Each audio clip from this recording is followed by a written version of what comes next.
Hello friend, आज हम question करेंगे कुछ केमिस्ट्री के सिलेक्टेड। कल भी हमने बहुत सारे क्वेश्चन किए थे। डेली हम क्वेश्चन की सीरीज लेके आए हैं क्योंकि आपका एग्जाम नीट का 17 जुलाई को फिक्स हो चुका है।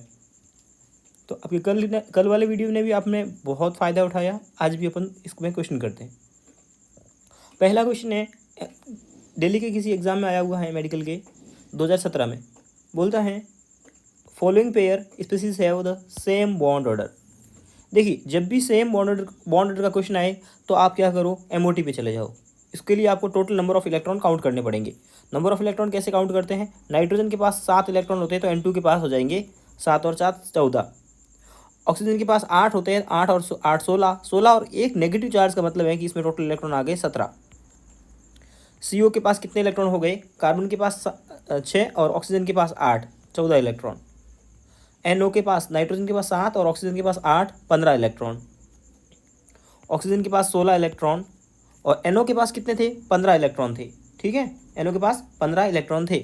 उसमें से एक इलेक्ट्रॉन और गायब हो गया, पॉजिटिव मतलब एक इलेक्ट्रॉन चला गया, तो 14 इलेक्ट्रॉन बच गए। कार्बन के पास 6, नाइट्रोजन के पास 7, 13 और एक नेगेटिव का मतलब एक इलेक्ट्रॉन आ गया। और CO में अभी काउंट किए कितने इलेक्ट्रॉन? 14 इलेक्ट्रॉन। जब भी नंबर ऑफ इलेक्ट्रॉन बराबर आ जाए तो उनका बॉन्ड लेंथ और बॉन्ड ऑर्डर सेम होता है। ओके, पहला क्वेश्चन कंसेप्ट तो यही होता है। अगर बॉन्ड नंबर ऑफ इलेक्ट्रॉन बराबर नहीं आता है किसी ऑप्शन में तो अपन जाते हैं बॉन्ड और इसमें ये है MOT, मॉडिफाइड MOT है।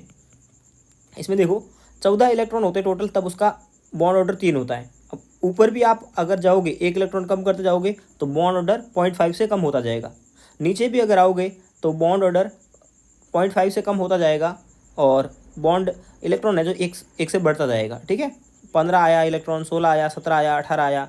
बॉन्ड ऑर्डर 3 से 2.5, 2, 1.5, 1.5 से कम हो रहा है। तो आप देख रहे होंगे ना, 13, जब 13 थे इलेक्ट्रॉन और इलेक्ट्रॉन 15 थे तब दोनों कंडीशन में बॉन्ड ऑर्डर क्या था? सेम था, 2.5 था। जब इलेक्ट्रॉन का नंबर 12 था और 16 था तब भी बॉन्ड ऑर्डर सेम था, तो 12 और 16 में सेम होता है और 13 और 15 में सेम होता है। ऐसे इस टेबल से आप देख सकते हो। ठीक है, और टेबल से भी देखने की जरूरत नहीं है क्योंकि मोस्टली ये दो ही आते हैं, 12 और 16 का सेम होता है और 13 और 15 का सेम होता है। ठीक है, और मोस्टली 90% क्वेश्चन तो आपके उसी में बन जाएंगे जिसमें टोटल नंबर ऑफ इलेक्ट्रॉन बराबर आ जाएंगे। तो बराबर आ जाएंगे तो फिर तो कुछ सोचना भी नहीं है। अगला क्वेश्चन है, बॉन्ड एंगल किस में 120 डिग्री है? देखिए 120 बॉन्ड एंगल हाइब्रिडाइजेशन पे डिपेंड करता है। sp अगर है तो 180 डिग्री होता है बॉन्ड एंगल। sp2 होता है तो बॉन्ड एंगल होता है 120 डिग्री। ठीक है, और sp3 जब होता है तो बॉन्ड एंगल होता है 109 डिग्री 28 मिनट। ठीक है, अब आपको हाइब्रिडाइजेशन चाहिए sp2। तो बोरोन के पास कितने इलेक्ट्रॉन होते हैं? बोरोन के पास में 3 इलेक्ट्रॉन होते हैं वैलेंस शेयर में, और वो तीनों इलेक्ट्रॉन क्लोरीन से सिंगल बॉन्ड बनाने में ऐसे लग गए हैं, क्लोरीन, क्लोरीन और क्लोरीन। तो इसमें कोई भी लोन पेयर बना नहीं, तो 3 बॉन्ड बने हुए, तो 3 बॉन्ड पेयर है, 0 लोन पेयर है। तो टोटल कितने हो गए? 3, और 3 में हाइब्रिडाइजेशन बनेगा sp2। तो आंसर तो यही चला जाएगा आपका आराम से, पहला ही ऑप्शन। ओके, उसके अलावा अगला क्वेश्चन आते हैं अपन लोग। बोलता है कौन सा टेट्राहेड्रल नहीं है? नॉट लिखा आगे। देखिए, कोऑर्डिनेशन कंपाउंड में हाइब्रिडाइजेशन निकालने का अलग तरीका होता है। इसमें क्या होता है, इलेक्ट्रॉन लॉन पेयर इसमें काउंट करने नहीं होते हैं, जो कोऑर्डिनेशन नंबर होता है ना वही उसका हाइब्रिडाइजेशन होता है। तो क्या करेंगे, वीक फील्ड लिगेंड है तो S पहले आता है। यहाँ क्लोरीन वीक फील्ड लिगेंड है तो हाइब्रिडेशन हो जाएगा sp3। क्यों? 4 ऑर्बिटल टोटल होंगे, इसमें भी टोटल 4 है, और 4 में क्या हो जाएगा इसमें, लेकिन स्ट्रॉन्ग फील्ड लिगेंड है, स्ट्रॉन्ग फील्ड लिगेंड है तो dsp2, डी पहले आ जाएगा। वीक फील्ड लिगेंड कौन होता है, स्ट्रॉन्ग फील्ड लिगेंड कौन होता है, ये अपन कोऑर्डिनेशन कंपाउंड में पढ़ते हैं। ठीक है, कार्बन और नाइट्रोजन जिसमें भी डोनर होते हैं वो स्ट्रॉन्ग फील्ड होते हैं, तो यहाँ नाइट्रोजन डोनर है तो स्ट्रॉन्ग फील्ड है। ठीक है, मोस्टली यही देखते हैं, बाकी उसकी सीरीज भी होती है लेकिन मोस्टली अपन इसी से देख लेते हैं। चलिए, तो और NH3 में नाइट्रोजन के पास टोटल इलेक्ट्रॉन कितने थे? 5 थे वैलेंस शेयर में, उसमें से एक चला गया तो कितने बच गए? 4 इलेक्ट्रॉन बच गए। पॉजिटिव का मतलब एक इलेक्ट्रॉन चला गया, 4 बच गए। 4 में से हुआ क्या कि चारों बॉन्ड हाइड्रोजन ने बना दिए, 4 इलेक्ट्रॉन से एक इलेक्ट्रॉन लेकर के बॉन्ड बना दी, तो लॉन फिर बना नहीं। तो बॉन्ड तो इसमें 4 है और लॉन फिर कितने हैं? 0, तो 4 प्लस कितना? 0, 4 हो गया, और 4 है तो ये sp3 होगा। बाकी वाले में कभी भी ऐसे dsp2 वगैरह में नहीं जाना है। जहाँ लॉन पेयर काउंट करते हैं वहाँ हमेशा ऐसे ही आगे आता है। बोरॉन के पास 3 इलेक्ट्रॉन थे वैलेंस में, एक नेगेटिव की वजह से 1 इलेक्ट्रॉन और आ गया, टोटल इलेक्ट्रॉन 4 हो गए। 4 के 4 इलेक्ट्रॉन फ्लोरीन से बॉन्ड बना दिए, लॉन पेयर बचा नहीं, हाइब्रिडाइजेशन sp3। जब भी हाइब्रिडाइजेशन sp3 होता है तो ज्योमेट्री होती है इसकी टेट्राहेड्रल, और dsp2 होता है तब होती है स्क्वायर प्लेनर। कैसी होती है? Square planar. और यहाँ अपने को यही ढूंढना था कि कौन सी टेट्राहेड्रल नहीं है, तो इसकी टेट्राहेड्रल नहीं है। चलिए आगे बढ़ते हैं। बोलता है किसमें नॉट आइसोस्ट्रक्चरल, नॉट वगैरह ऐसे वर्ड आए तो इनको गोला मार दो। आइसोस्ट्रक्चरल, आइसोस्ट्रक्चरल मैं आपको दिखाता हूँ। ये एनसीईआरटी जितने भी क्वेश्चन थे सब एनसीईआरटी के थे, पहली बात मैं बता दूँ, ठीक है। ये जो 4th नंबर क्वेश्चन है ये भी एनसीईआरटी में दिया हुआ है। अब आप देखिए पहले BrO3, और अब देखिए जिनोन में 8 इलेक्ट्रॉन होते हैं। आइसोस्ट्रक्चरल कौन होते हैं? जब सेंट्रल मेटल एटम के पास में इलेक्ट्रॉन सेम हो और साइड एटम सेम हो तो उसका सेम होता है ज्योमेट्री, ठीक है। और अपना क्वेश्चन ऐसा ही आता है। इसमें 8 है और साइड एटम कितने हो गए? 3, ठीक है। यहाँ बोरॉन के पास में, बोरॉन हेलोजन फैमिली से आता है, 7 वैलेंस इलेक्ट्रॉन थे लेकिन एक नेगेटिव लगा था तो 8 इलेक्ट्रॉन हो गए टोटल, ठीक है। 8 इलेक्ट्रॉन हो गए और इसमें भी साइड एटम कितने हैं? 3। तो ये तो आइसोस्ट्रक्चरल हो गया। क्यों? क्योंकि सेंट्रल एटम के पास बराबर 8 इलेक्ट्रॉन है, साइड एटम भी 3 है, तो ये तो आइसोस्ट्रक्चरल हो गया। ये तो अपना आंसर नहीं हो सकता। आयोडीन के पास, जिनोन के पास 8 इलेक्ट्रॉन, आयोडीन के पास 7 थे, एक नेगेटिव की वजह से 8 आ गया। अब 8 इलेक्ट्रॉन इनमें भी हो गए, 4 साइड एटम ये भी आ गए, तो ये भी आइसोस्ट्रक्चरल है, ये भी आंसर नहीं हो सकता। इसमें देखते हैं, जिनोन के पास 8 इलेक्ट्रॉन थे, इस आयोडीन के पास भी 8 हो गए क्योंकि 7 और एक आयो नेगेटिव वाला, 2 साइड एटम है, तो ये भी आइसोस्ट्रक्चरल नहीं है। तो ये हो गया आपका, ये तीनों आइसोस्ट्रक्चरल थे और ये 4th C वाला नहीं होगा आइसोस्ट्रक्चरल, ठीक है। कैसे नहीं होगा? कि क्लोरीन के पास में 7 और एक 8 इलेक्ट्रॉन आ गए, साइड एटम 3 है। इसमें कार्बन के पास में 6, ठीक है, कार्बन के पास में 4 वैलेंस इलेक्ट्रॉन थे, 2 एक्स्ट्रा आ गए तो 6 इलेक्ट्रॉन हो गए, साइड एटम भले 3 हो, तो वैलेंस इलेक्ट्रॉन बराबर नहीं है, तो ये जो है ना आइसोस्ट्रक्चरल नहीं है। अगला क्वेश्चन है, बोलता है लार्जेस्ट बॉन्ड एंगल। अब देखिए ये सारे के सारे क्या हैं? ओल्ड स्टाइल से, देखो ये इसका हाइड्राइड है, ये इसका हाइड्राइड है, ये इसका हाइड्राइड है, ये इसका हाइड्राइड है, मतलब कि oxygen family, oxygen, sulphur, selenium, tellurium, ठीक है, इनके हाइड्राइड दे रखे हैं। तो सबसे पहले हाइब्रिडाइजेशन के लिए अपन लोग देखते हैं हाइब्रिडाइजेशन, मतलब सॉरी बॉन्ड एंगल के लिए अपन हाइब्रिडाइजेशन देखते हैं। हाइब्रिडाइजेशन देखोगे सबका sp3 आएगा। रीजन बताऊं? क्योंकि सेंट्रल एटम में सब एक ही फैमिली से वैलेंस इलेक्ट्रॉन बराबर होंगे, साइड एटम सब में सेम है, तो सब में हाइब्रिडाइजेशन सेम होगा sp3। कैलकुलेट करने की भी जरूरत नहीं है। सेंट्रल एटम सेम है, एक ही फैमिली के हैं, तो वैलेंस इलेक्ट्रॉन सेम होंगे, साइड एटम सेम है तो sp3 हो गई। अब अपन लॉन पेयर देखते हैं। जब हाइब्रिडाइजेशन सेम होता है लॉन पेयर देखते हैं, और लॉन पेयर भी एक फैमिली के हैं तो लॉन पेयर भी सेम होंगे, तो सब में 2 लॉन पेयर होंगे। अब लॉन पेयर भी सेम हो जाते हैं तब अपन आते हैं सेंट्रल मेटल एटम की इलेक्ट्रोनेगेटिविटी पे। तो सेंट्रल मेटल एटम की इलेक्ट्रोनेगेटिविटी जिसकी ज़्यादा होगी उसका बॉन्ड एंगल ज़्यादा होता है। तो सबसे ज़्यादा इसका होगा, फिर इसका होगा, फिर इसका होगा। ये एनसीईआरटी में P ब्लॉक में दिया हुआ है, हाइड्राइड में बॉन्ड एंगल टेबल बना करके कंपेयर करने को। बहुत इंपॉर्टेंट क्वेश्चन है, तो इसका आंसर जाएगा लार्जेस्ट बॉन्ड एंगल मतलब वाटर। अगला क्वेश्चन है, which of the following compounds shows the presence of intramolecular hydrogen bonding. Intramolecular hydrogen bonding, intramolecular मतलब कि एक ही मॉलिक्यूल के अंदर में हाइड्रोजन बॉन्ड किस में, ऐसा अगर कोई बोले तो आपका आंसर जाता है जो बेंजीन वाली रिंग्स होती हैं उस टाइप का आंसर, ठीक है। तो बेंजीन की रिंग हो गई, जैसे मतलब वो ऑर्थोनाइट्रोफिनॉल हो गया, सेलुलोज हो गए, ये सब, ठीक है। तो उनमें स्ट्रक्चर्स, उन वैसी स्ट्रक्चर्स में ये हाइड्रोजन बॉन्डिंग इंट्रामोलिकुलर होती है, ओके। अगला क्वेश्चन है, इंट्रा मतलब एक ही मॉलिक्यूल के अंदर में। अगला है, which of the following molecule atom are coplanar, मतलब प्लेन में कौन सा है।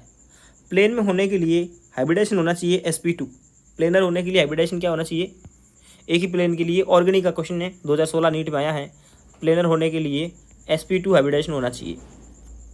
और इसमें अगर आप हाइब्रिडाइजेशन देखोगे तो इस कंपाउंड में बेंजीन में हर कार्बन का हाइब्रिडाइजेशन sp3 है, तो ये आपका क्या हो जाएगा, प्लेनर हो जाएगा स्ट्रक्चर। क्योंकि डबल बॉन्ड अगर जहाँ आता है कहीं पे भी तो हाइब्रिडाइजेशन sp2 होता है। मैंने यहाँ sp3 गलत लिख दिया, sp2।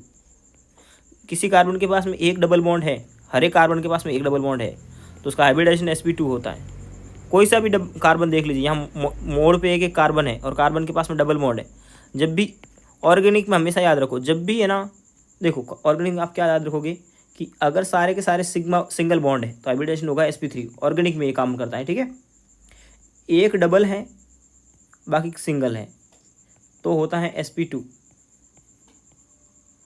एक ट्रिपल है तो होता है sp। दो डबल है तो होता है sp। ये पूरी ऑर्गेनिक में काम करता है, ठीक है। ओके, अगला question, question number 8। Question number 8 बोलता है which of the following is wrong statement. Wrong ढूंढना है अपने को, रॉन्ग पे गोला मार दो। बोलता है SeF4 and CH4 have same shape. Shape geometry के लिए अपन क्वेश्चन कर चुके। ये सल्फर फैमिली से आता है, 6 वैलेंस इलेक्ट्रॉन होंगे, 4 साइड एटम है। कार्बन फैमिली से आता है, 4 वैलेंस इलेक्ट्रॉन होंगे, 4 साइड एटम है। साइड एटम भले ही सेम हो लेकिन वैलेंस इलेक्ट्रॉन बराबर नहीं है। वैलेंस इलेक्ट्रॉन बराबर नहीं है तो ये आइसो स्ट्रक्चरल या सेम शेप के नहीं होंगे। ये स्टेटमेंट गलत है, तो गलत है अगर, तो ये रॉन्ग स्टेटमेंट पहला ही अपने को मिल गया। अगला क्वेश्चन 2016 में आया है, हाइब्रिडाइजेशन पूछ रहा है। NH4 का जस्ट अपन ऊपर निकाल के ही आए थे अभी sp3, तो ये ऑप्शन तो नहीं हो सकते। NO2 प्लस की और NO3 माइनस की हाइब्रिडाइजेशन अगर निकाले तो नाइट्रोजन NO2 प्लस की निकालते हैं। नाइट्रोजन के पास 5 इलेक्ट्रॉन थे, 5 में से एक इलेक्ट्रॉन इस पॉजिटिव की चार्ज की वजह से चला गया तो टोटल बच गए पीछे 4 इलेक्ट्रॉन। ऑक्सीजन बनाता है डबल बॉन्ड, डबल बॉन्ड बनाएगा तो वो क्या करेगा, 2 इलेक्ट्रॉन काम में लेगा। एक ऑक्सीजन 2 इलेक्ट्रॉन काम में लेगा तो 2 ऑक्सीजन 4 इलेक्ट्रॉन काम में ले लेंगे, तो पूरे इलेक्ट्रॉन चले गए। तो हाइब्रिड पीछे इसके पास लॉन पेयर तो बचा नहीं, ठीक है। तो इसका स्टोइकियोमेट्रिक कोफिशिएंट कितना हो जाएगा, लॉन पेयर तो 0 हो गए और बॉन्ड पेयर कितने हुए, मतलब साइड एटम कितने हो गए, 2। तो 2 + 0 टोटल आ गया 2। मतलब कि हाइब्रिडेशन कैसा होगा, इसका हाइब्रिडेशन होगा 2 में क्या हो जाएगा, sp ही होगा, एक s और एक p। तो 9th का आंसर आ जाएगा c। ऐसे ही आप NO3 माइनस का भी फाइंड कर सकते हैं। नाइट्रोजन था, 5 इलेक्ट्रॉन थे, एक नेगेटिव वजह से एक्स्ट्रा आ गया, 6 हो गए। एक ऑक्सीजन 2 इलेक्ट्रॉन से बॉन्ड बनाता है तो 3 ऑक्सीजन 6 इलेक्ट्रॉन से बॉन्ड बना देंगे, तो लॉन पेयर बचेगा नहीं। तो साइड एटम कितने हो गए, 3, लॉन पेयर कितना है 0, 3 + 0 3 हो जाएगा, sp2 आएगा इसका आंसर। तो sp, sp2 और sp3। अच्छा क्वेश्चन था। फिर से आ गया iso electronic and iso structural कौन सा है, आपके पास पूछा है कौन सा है, ठीक है। तो ये फिर से वही काउंट करते हैं अपन लोग, ठीक है। कार्बन के पास कितने इलेक्ट्रॉन, 4 इलेक्ट्रॉन, 4 और 2 6 इलेक्ट्रॉन हो गए, 6 इलेक्ट्रॉन हो गए कार्बन के पास में और 3 साइड एटम। नाइट्रोजन के पास कितने इलेक्ट्रॉन थे, 5 थे, एक एक्स्ट्रा आ गया तो 6 इलेक्ट्रॉन इसके पास हो गए, ठीक है। 6 इलेक्ट्रॉन हो गए इसके पास में। जब 6 इलेक्ट्रॉन हो चुके हैं पहले से ही, 6 इलेक्ट्रॉन है, साइड एटम 3 है, तो ये आइसो स्ट्रक्चरल हो गए ही हो गए, पहला ही आंसर आ गया अपने पास में। चलिए अगला अपने को इनके बॉन्ड एंगल को कंपेयर करने के लिए पूछ रहा है। CH4 बॉन्ड एंगल के लिए सबसे पहले अपन लोग निकालते हैं हाइब्रिडाइजेशन, ठीक है। हाइब्रिडाइजेशन निकालते हैं तो इसका हाइब्रिडाइजेशन कितना आएगा, कार्बन के पास टोटल इलेक्ट्रॉन होते हैं 4, 4 में से चारों बॉन्ड बनाने में काम आ गए, लॉन पेयर बच गया 0, तो 4 बॉन्ड पेयर है, lone pair 0, total stoichiometric coefficient कितना है, sp3 4 है। मतलब नाइट्रोजन के पास में 5 इलेक्ट्रॉन होते हैं, 5 में से 3 तो बॉन्ड बना दी तो पीछे एक लॉन पेयर बन जाएगा, ठीक है। तो टोटल इलेक्ट्रॉन स्टोइकियोमेट्रिक कोफिशिएंट कितना हुआ, 3 बॉन्ड है, 3 साइड एटम प्लस एक लॉन पेयर, 4 में sp3। ऑक्सीजन के पास 6 इलेक्ट्रॉन होते हैं, 2 बॉन्ड बनाने में काम आ गए, 4 इलेक्ट्रॉन बच गए, 4 बच गए मतलब 2 लॉन पेयर, 2 लॉन पेयर, तो 2 लॉन पेयर और 2 बॉन्ड पेयर, टोटल हो गया 4 sp3। हाइब्रिडाइजेशन जब सेम आ जाए तब अपन देखते हैं लॉन पेयर, जिसके पास में लॉन पेयर ज़्यादा होते हैं। वैसे sp3 का बॉन्ड एंगल होता है 109 डिग्री 28 मिनट, अभी अपन ऊपर देख के भी आए थे। मैं 5.5 डिग्री 109 लिख देता हूँ। फिर है ना, एक लॉन पेयर की वजह से 2.5 डिग्री का बॉन्ड एंगल कम होता है, कितना, 2.5 डिग्री बॉन्ड एंगल कम होता है। तो इसमें तो बॉन्ड एंगल हो जाएगा 109 डिग्री 28 मिनट ही।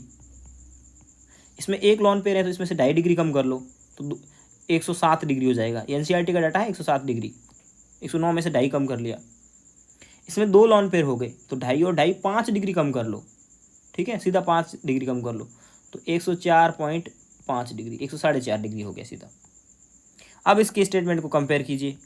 बोलता है कार्बन वाला बॉन्ड एंगल जो है ना वो बड़ा है NH3 से, वो तो सही बात है। कार्बन का बॉन्ड एंगल 109 है और NH3 का 107 है, 109 है और ये 107 है, ये वाला 107 है, तो ये तो बड़ा हुआ है, तो स्टेटमेंट सही है। लेकिन अपने को तो फॉल्स स्टेटमेंट ढूंढना है। ये बोलता है CH4 का 109 डिग्री और देखिए बोला CH4 का बॉन्ड एंगल, NH3 का बॉन्ड एंगल एंड वाटर का बॉन्ड एंगल कितना था 104 डिग्री। मतलब मैं पॉइंट वाला नहीं लिख रहा हूँ, सब के सब 90 से बड़े हैं, तो ये स्टेटमेंट भी सही है, सारे 90 से बड़े हैं, देखो सब 100 से बड़े हैं, सीधी सी बात है। अगला बोलता है the bond angle of water कितना है 104 डिग्री, 104.5, ठीक है। Larger than the HOS bond angle in H2 is larger then in CH4 bond angle in CH4। क्या पानी वाला बॉन्ड एंगल इससे बड़ा है क्या? बिल्कुल नहीं, पानी वाला जो बॉन्ड एंगल है वो छोटा है। The HOS bond angle in H2 is smaller than NH3 वाला, NH3 से वाटर का बॉन्ड एंगल कम है, सही बात है, लेकिन ये वाला अपना आंसर आ जाएगा सी स्टेटमेंट, क्योंकि ये बोल रहा है कि वाटर का जो बॉन्ड एंगल है ना वो बड़ा है CH4 से, गलत बात है ये, ठीक है। अगला क्वेश्चन, ये NCERT के सारे क्वेश्चन NCERT थे, आउट ऑफ NCERT भी एक भी क्वेश्चन नहीं था, क्योंकि इनऑर्गेनिक क्वेश्चन में 99% क्वेश्चन, 90% क्वेश्चन, 90% तो प्योर केस हार्ड क्वेश्चन आता है ना, तो भी NCERT से आती है नीट में। ये स्ट्रक्चर ये दे रखा है, सबसे ज़्यादा रिपल्सन करता है लॉन पेयर, फिर lone pair bond pair. Repulsion का काम है ना लॉन पेयर का ही होता है। अगर इसमें लॉन पेयर मतलब 2 लॉन पेयर है, इसमें 1 लॉन पेयर है और इसमें 0 लॉन पेयर है, तो रिपल्सन का ऑर्डर ये होता है, लॉन पेयर में सबसे ज़्यादा, फिर लॉन पेयर बॉन्ड पेयर में, फिर सबसे कम बॉन्ड पेयर में। एक आसान सा क्वेश्चन जो नीट में पूछ लिया। अगला क्वेश्चन है डिक्रीजिंग ऑर्डर ऑफ स्टेबिलिटी। अब देखिए ऑक्सीजन के केस में, सिर्फ ऑक्सीजन के केस में, क्योंकि अपने क्वेश्चन किस के आते हैं, एक नाइट्रोजन के, ऑक्सीजन के और NO के, बॉन्ड और MOT बड़े क्वेश्चन इसी में बनते हैं, तीनों के ही। तो ऑक्सीजन में क्या होता है, ऑक्सीजन में देखिए O2+2 होता है, एक O2+1 होता है, एक O2 होता है, एक O2-1 होता है और एक O2-2 होता है। सिर्फ ऑक्सीजन के केस में ये कंसेप्ट लगेगा, नहीं तो फिर आप है ना electron, number of electron count कर लो और वो ऊपर जो बॉन्ड ऑर्डर था ना वो वाला कंसेप्ट लगा लो। ऑक्सीजन के केस में क्या होता है, नेगेटिव चार्ज बढ़ता है तो बॉन्ड लेंथ बढ़ती है, ये इसका बॉन्ड लेंथ का ऑर्डर होता है। और अपने को करना है डिक्रीजिंग स्टेबिलिटी, जिसकी बॉन्ड लेंथ ज़्यादा होगी उसकी स्टेबिलिटी कम होगी, तो O-2, ये बी वाला आंसर इसका करेक्ट आ जाएगा। ये कंसेप्ट सिर्फ बॉन्ड ऑर्डर क्या आ जाएगा, बॉन्ड लेंथ का उल्टा। स्टेबिलिटी का ऑर्डर क्या आ जाएगा, वही जो बॉन्ड ऑर्डर का ऑर्डर होता है, ये तो फॉर्मूला है। और ये कंसेप्ट कि नेगेटिव चार्ज ज़्यादा, मतलब कि bond length is proportional to negative charge और inversely proportional to positive charge, ये सिर्फ ऑक्सीजन वालों पे ही लगता है। और मैंने इसीलिए लगवा के दिखा दिया आपको, क्योंकि आपको याद रह जाएगी ये बात एग्जाम तक, और ये ऑक्सीजन के क्वेश्चन आते ही रहते हैं। अगला है on heating which is following release CO2 most easily. देखिए sodium, lithium, sodium, potassium, rubidium और सीजियम। इधर आता है beryllium, magnesium, calcium, strontium, barium, ठीक है। बाकी दोनों बेटा मांगे कार, स्कूटर, बाप, हाँ ठीक है, यही होता है। तो इसमें क्या होता है, कार्बोनेट की जो होती है ना थर्मल स्टेबिलिटी पे मैंने एक वीडियो भी बनाया हुआ है निकालने का। थर्मल स्टेबिलिटी में क्या होता है, साइड एटम अगर बड़े हो, ठीक है, तो क्या होता है, thermal stability down the group increase होती है। Thermal stability down the group increase होती है। अब thermal stability down the group increase होती है, पहली बात तो नीचे वाले देखिए, मतलब कि आप देखोगे ना कि लिथियम का कार्बोनेट Li2CO3 और उसके बाद छोटा नीचे सोडियम का कार्बोनेट Na2CO3, इन दोनों में स्टेबिलिटी देखोगे तो सोडियम वाला ज़्यादा स्टेबल होगा, तो मुश्किल से टूटेगा तो CO2 आसानी से देगा नहीं। अब CO2 आसानी से कौन देगा, जो ऊपर होगा उसकी स्टेबिलिटी, उसके कार्बोनेट की स्टेबिलिटी कम होगी, और जब कम होगी स्टेबिलिटी तो आप क्या सोचोगे, सीधी सी बात है कि जिसकी स्टेबिलिटी कम होगी वो इजीली टूट जाएगा और ट्रीट करके क्या देगा, एक तो जैसे कार्बोनेट है, कैल्शियम कार्बोनेट अगर टूटता, मैं नहीं बोल रहा हूँ कि टूट रहा है, तो कैल्शियम ऑक्साइड देता और साथ में देता CO2। ठीक है, ये टूटता है, आसानी से नहीं टूटता है। क्यों? क्योंकि कैल्शियम नीचे आ रहा है। उससे ऊपर आता है मैग्नीशियम। ठीक है, तो मैग्नीशियम का यहाँ जाएगा आंसर मैग्नीशियम। आप बोलोगे कि सोडियम आंसर क्यों नहीं गया? सोडियम और मैग्नीशियम तो बराबर है, क्योंकि बाकी वाला चलो नीचे है। तो फर्स्ट ए और सेकेंड ए में से फर्स्ट ए की थर्मल स्टेबिलिटी ज़्यादा अच्छी होती है। ठीक है, तो आसानी से डी का थर्मल स्टेबिलिटी कम है, आसानी से टूटेगा, तो आसानी से CO2 रिलीज करेगा। अगला बोल रहा है ऑर्गेनिक केमिस्ट्री का क्वेश्चन है, pi bond electron, pi bond के इलेक्ट्रॉन, हर एक पाई बॉन्ड में 2 इलेक्ट्रॉन होते हैं, 2 पाई इलेक्ट्रॉन होते हैं। ठीक है, टोटल बॉन्ड काउंट कर लो, 1 2 3 4। अगर 4 पाई बॉन्ड है तो 8 पाई इलेक्ट्रॉन होंगे। कितने हो जाएंगे? 8 पाई इलेक्ट्रॉन हो जाएंगे। अगला फिर से, represent the correct bond order. अब बॉन्ड ऑर्डर का अभी मैंने सीखा क्या आया था कि इसका उल्टा कर देना। बॉन्ड लेंथ का ऑर्डर अपन क्या निकाले थे? जितना ज़्यादा नेगेटिव चार्ज होगा उतना ज़्यादा बॉन्ड ऑर्डर होगा। ठीक है, ये बॉन्ड ऑर्डर का ऑर्डर था, बॉन्ड लेंथ का था, इसका उल्टा हो जाएगा बॉन्ड ऑर्डर का। तो पॉजिटिव चार्ज अपने यहाँ कौन कौन सी स्पीसीज नहीं है उसको डिलीट कर दो। ये O-2 नहीं है, O2 है और ये तीनों हैं। अब ये हो गया इनका बॉन्ड, किसका हो गया? बॉन्ड लेंथ का ऑर्डर। तो बॉन्ड ऑर्डर का ऑर्डर क्या हो जाएगा? उल्टा कर दो इसका, ये हो जाएगा O2+2 सबसे ज़्यादा स्टेबल होगा। ये ऑप्शन नहीं हो सकता, ये ऑप्शन नहीं हो सकता, ये ऑप्शन होगा। ओके, अगला फिर से, द करेक्ट बॉन्ड ऑर्डर पूछ रहा करेक्ट। तो आपने देखा था ना बॉन्ड लेंथ का ऑर्डर क्या था? यही तो बॉन्ड ऑर्डर का ऑर्डर था, O2+2। तो O2+2 सबसे आगे रहेगा इसी ऑप्शन में। ऑक्सीजन के केस में बहुत बार क्वेश्चन आया हुआ है, क्योंकि अपने सिलेबस में ऑक्सीजन, नाइट्रोजन और NO, नाइट्रोजन ऑक्सीजन दोनों साथ में, वही तो है। और है क्या?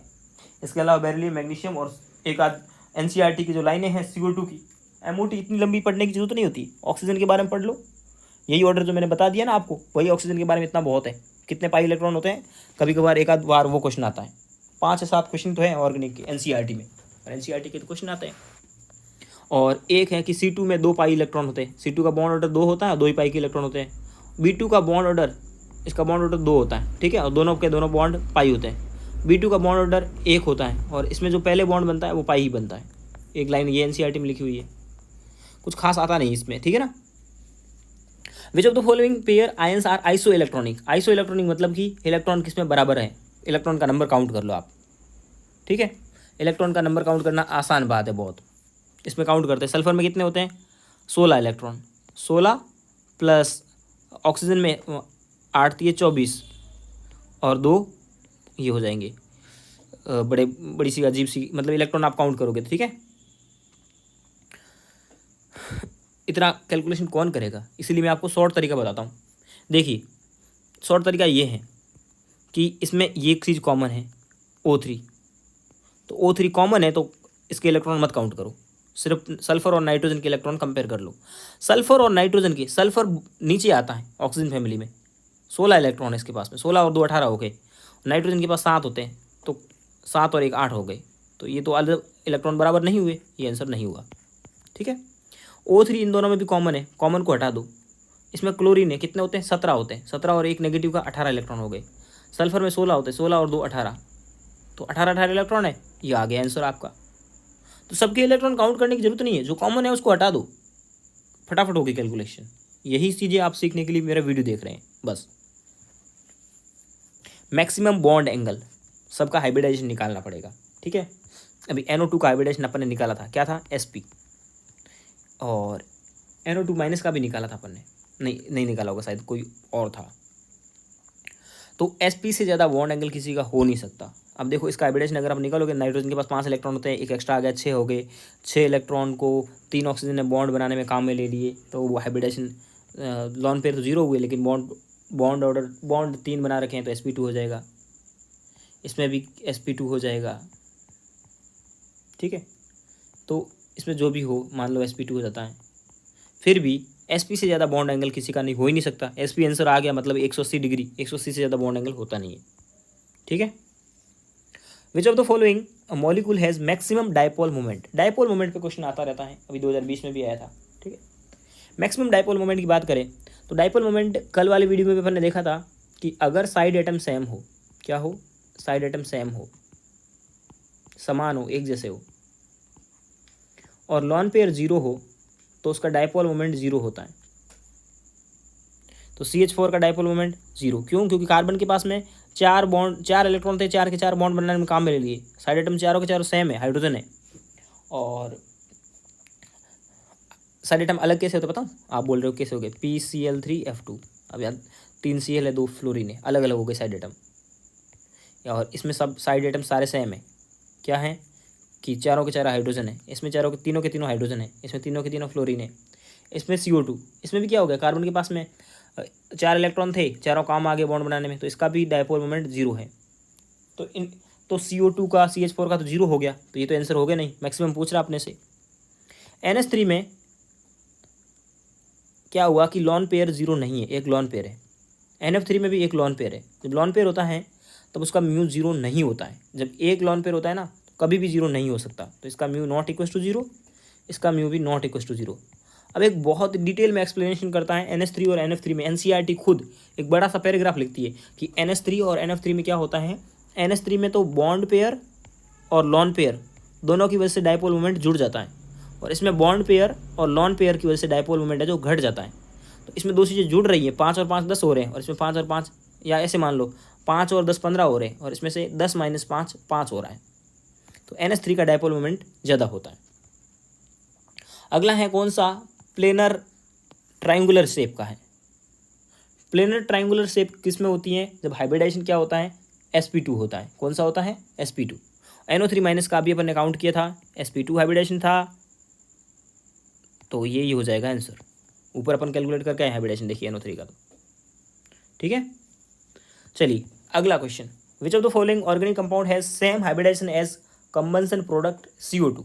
मतलब किसका हाइब्रिडाइजेशन CO2 के जैसा है। CO2 का हाइब्रिडाइजेशन, CO2 की स्ट्रक्चर देखो आप, ऐसी स्ट्रक्चर होती है।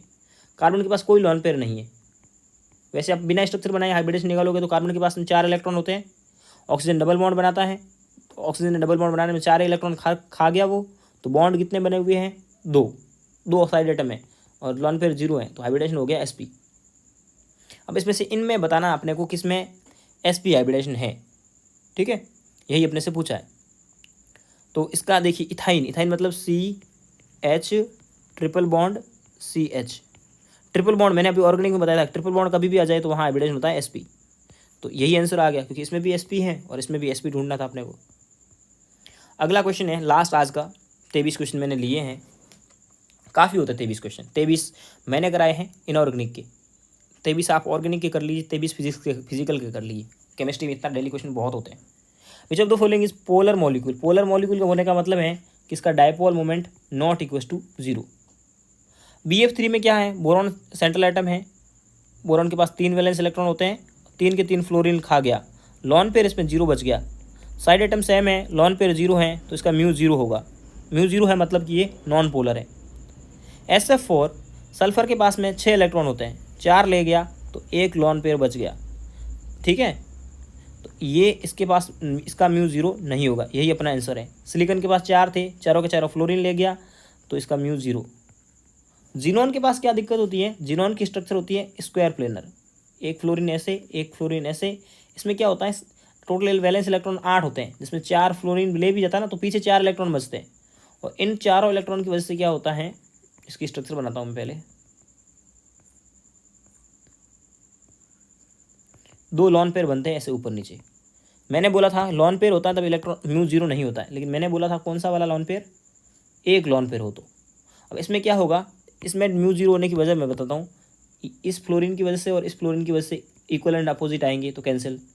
इस फ्लोरीन का इधर म्यू, इस फ्लोरीन का इधर म्यू, कैंसिल हो गए, तो बॉन्ड पेयर के सारे म्यू कैंसिल हो जाएंगे। समझ में आई बात आपको। और जब बॉन्ड पेयर के सारे म्यू कैंसिल हो जाएंगे, तो अब लॉन पेयर की बात करें तो इस लॉन पेयर का ऊपर की तरफ, इस लॉन पेयर का नीचे की तरफ।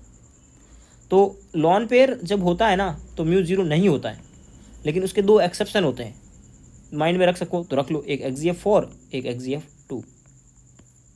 ये ऐसे हैं जिनका लॉन पेयर जीरो नहीं है फिर भी म्यू जीरो है, एक्सेप्शन है, जिसका एक्सप्लेनेशन भी मैंने कर दिया है क्यों जीरो होता है। ठीक है,